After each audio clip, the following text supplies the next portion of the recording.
서양 철학에서 만물이 변하는가에 대한 오래된 질문이 하나 있습니다. 헤라클레이토스는 만물은 변한다고 주장을 했고 파르메이데스는 만물은 변하지 않는다고 주장을 했죠. 그런데 파르메이데스에게는 제논이라는 제자가 있었는데요.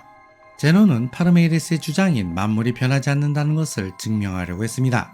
그런데 잠깐, 만물이 변하지 않는다는 것을 정말로 증명할 수 있을까요? 네, 증명했어요. 조금 이상하지만 제논이 그것을 증명했습니다. 그렇다면 어떻게 만물이 변하지 않는다는 것을 증명했을까요? 이것이 바로 오늘의 이야기입니다. 안녕하세요, 김필영입니다. 5분 뚝딱 철학 개정판 출판을 기념하여 북콘서트를 진행할까 합니다. 인간이란 무엇인가라는 주제로 심리학 전반을 정리하고자 하는데요. 시간은 3월 6일 수요일 오후 7시부터 9시까지이고요. 장소는 서울 마포중앙도서관입니다. 참가 신청은 영상의 고정 댓글에 있는 양식으로 신청하시면 됩니다. 많은 참여 부탁드립니다. 제논은 운동이 불가능하다는 것을 보여주기 위해서 패러독스를 제시합니다.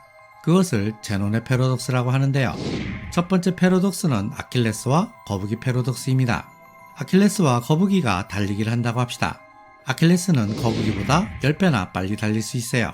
그래서 거북이는 아킬레스의 100m 앞에서 출발을 하는데요. 그럼 이 경기에서 누가 이길 것 같나요? 당연히 아킬레스가 이길 것 같죠? 아니에요. 아킬레스는 거북이를 절대로 이길 수 없어요. 왜 그런지 보죠.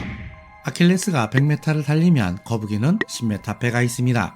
아킬레스가 10m를 가면 거북이는 1m 앞에 가 있죠.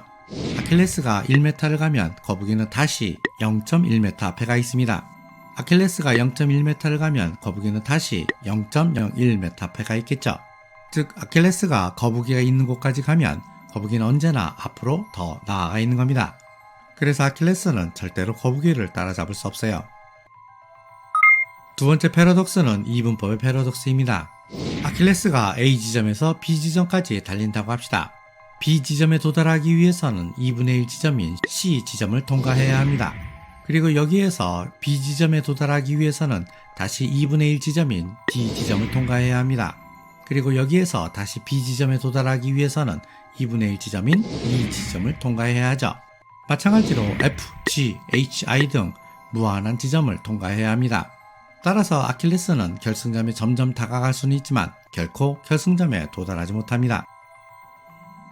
세 번째 패러독스는 나르는 화살 패러독스입니다. 제논은 나르는 화살은 날아갈 수 없다고 말합니다. 아니, 나르는 화살이 날 수 없다니 이게 도대체 무슨 말일까요? 제논은 이렇게 말합니다. 화살이 날아가는 한순간을 포착해 봅시다. 이 순간에 화살은 멈춰 있죠. 다음 순간에도 화살은 멈춰 있어요. 모든 순간마다 화살은 멈춰 있습니다. 그런데 화살이 날아가는 시간은 순간들로 이루어져 있어요. 순간들이 모여서 시간이 된다는 겁니다. 따라서 화살은 멈춰 있다고 봐야 한다는 거예요. 왜냐하면 시간은 화살이 멈춰 있는 순간들로 구성되어 있기 때문입니다. 제논의 요지는 이겁니다. 어떤 것이 운동을 한다고 가정하면 패러독스에 빠진다는 거예요. 따라서 운동은 불가능하다는 겁니다. 그런데 우리는 왜 이 모든 것이 운동을 하는 것처럼 보일까요? 그것은 우리가 세계를 감각의 눈으로만 보기 때문입니다. 이성의 눈으로 세계를 꿰뚫어 보면 세계가 변하지 않는다는 것을 알 수 있다는 거예요. 따라서 진짜 세계를 보려면 감각의 눈이 아니라 이성의 눈으로 세계를 꿰뚫어 봐야 한다는 겁니다. 이것이 바로 제논의 결론입니다. 어떤가요? 제논의 패러독스에 동의하시나요? 제가 보기에 제논의 패러독스에 동의하시는 분은 별로 없는 것 같습니다. 제논의 패러독스에 대한 많은 반론이 있는데요. 그 중에서 19세기 프랑스 철학자 베르그손의 반론을 한번 봅시다. 베르그손은 이렇게 말합니다. 시간은 흐르는 것, 그냥 지속하는 것이라고 말합니다. 따라서 시간은 순간으로 잘라서 정지시킬 수 있는 것은 아니라는 거죠. 거북이에 경주하는 아킬레스나 B 지점을 향해 달리는 아킬레스나 날아가는 화살을 순간으로 잘라서 정지시킬 수 없다는 겁니다. 정지시킬 수 없는 시간을 정지시키려 했기 때문에 이러한 패러독스가 발생한다는 거예요. 비유를 하나 들어보죠. 베토벤의 운명교향곡의 첫 소절을 들어봅시다.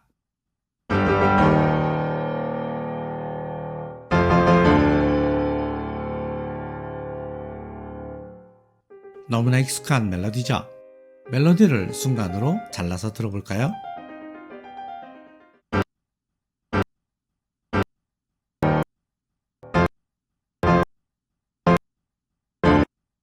이렇게 들으면 원래 멜로디는 사라지고 없어져 버립니다. 마찬가지라는 거예요. 시간을 정지시키면 그것은 더 이상 시간이 아니라는 겁니다.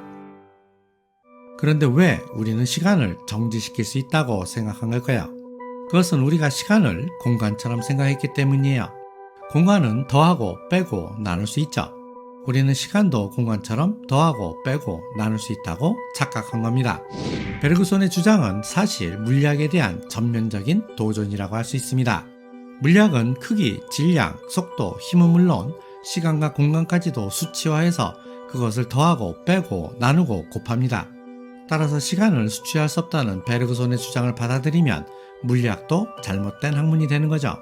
실제로 베르그손은 그러한 이유로 아인슈타인의 상대성 이론에 대해서 반론을 제기하기도 했죠. 시간이 느려진다는 건 말이 안 된다는 거였어요. 당시에 제논의 패러독스는 사람들을 열받게 했나 봅니다. 제논은 왕에게까지 미움을 받아 사형 선고를 받는데요. 제논은 형장에서 마지막으로 왕에게 전해야 할 중대한 비밀이 있는 것처럼 거짓말을 하여 왕을 가까이 오게 한 후에 왕의 귀를 물어뜯었다고 합니다. 주변의 병사들에 의해서 목이 잘려진 뒤에도 왕의 귀를 물고 있었다고 해요. 또 다른 이야기도 있는데요. 제논이 사형 선고를 받자 왕에게 책을 주면서 그 속에 중요한 비밀이 담겨 있으니 직접 읽어보라고 했다고 합니다. 왕이 손가락에 침을 묻혀 책장을 넘겼지만 거기에는 아무런 내용도 없었다고 해요. 이에 제논은 내가 책에 독약을 묻혀 놓았으니 당신도 곧 나처럼 죽게 될 것이라고 저주를 퍼부었다는 이야기도 있습니다. 어디까지가 사실인지 몰라도 아무튼 제논의 패러독스는 사람들에게 당혹감을 준 것은 분명한 것 같습니다. 하지만 제논의 패러독스를 단지 말장난이라고 무시해버릴 순 없어요. 왜냐면 제논은 어찌되었던 자신의 주장을 논리적으로 구성했기 때문이에요. 제논의 주장이 어디에 잘못이 있는가를 따져 들어가면 무언가 새로운 생각들을 이끌어낼 수 있습니다. 우리는 제논의 패러독스를 검토하면서 시간이란 무엇인지에 대한 의문을 가지게 되었죠. 그런 점에서 제논은 아주 풍부한 철학적 논의를 이끌어냈다고도 볼 수 있습니다. 정리합시다.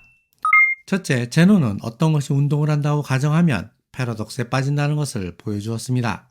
그것은 자신의 스승인 파르메이데스의 주장을 증명하기 위해서였습니다. 파르메이데스는 세상의 변화와 운동은 불가능하다고 주장한 바 있습니다.